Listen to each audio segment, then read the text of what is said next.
এসএসসিতে নিয়োগ নিয়ে সোমবার উচ্চ আদালতে কার্যত চিহ্নিত অযোগ্যদের পক্ষে জোরদার সওয়াল করতে শোনা যায় স্কুল সার্ভিস কমিশনের আইনজীবী কল্যাণ বন্দ্যোপাধ্যায়কে, যদিও তা খারিজ করে দেয় উচ্চ আদালত। মঙ্গলবার তা নিয়ে মুখ্যমন্ত্রীকে তীব্র কটাক্ষ করেন অদিত চৌধুরী। খুব ভালো বলে জায়গা, সঠিক কথা বলেছে। সুপ্রিম কোর্টও তাই বলেছিল।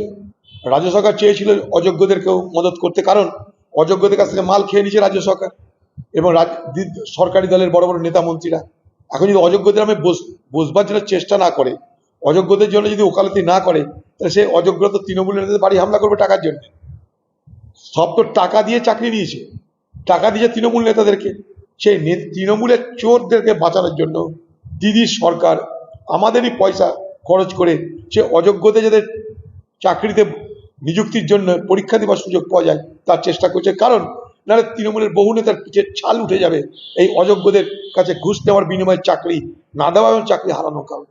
তাই সেই সমস্ত তৃণমূল দলের চোরদেরকে বাঁচানোর জন্য দিদি আজ সরকারি তহবিল খরচ করে অযোগ্যদের জন্য দালালি করছে। পাশাপাশি এদিন সরাসরি মমতা বন্দ্যোপাধ্যায়ের ছাত্র আন্দোলন নিয়ে প্রশ্ন তুললেন প্রাক্তন প্রদেশ কংগ্রেস সভাপতি। ছাত্ররা মাথা টিপাচ্ছে মহিলা দিয়ে ইউনিয়ন রুমে।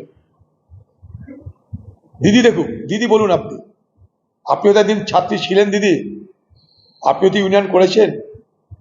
আপনি ছাত্রী ছিলেন তখন এই জমানা ছিল না, নাহলে বাংলার মুখ্যমন্ত্রী আজ তৃণমূল নেত্রী, আপনি কোনোদিন আজ এই পদে আসতে পারতেন না। যদি আপনার ছাত্র জীবনে, আপনার রাজনৈতিক জীবনে, কলেজে কলেজে আজকে আপনার তৈরি ইউনিয়নের রাজত্ব থাকতো, তাহলে মমতা ব্যানার্জি কি করতো, মমতা ব্যানার্জি কাকে কি করতো, মমতা ব্যানার্জিকে কি করতে হতো আমার জানা নাই।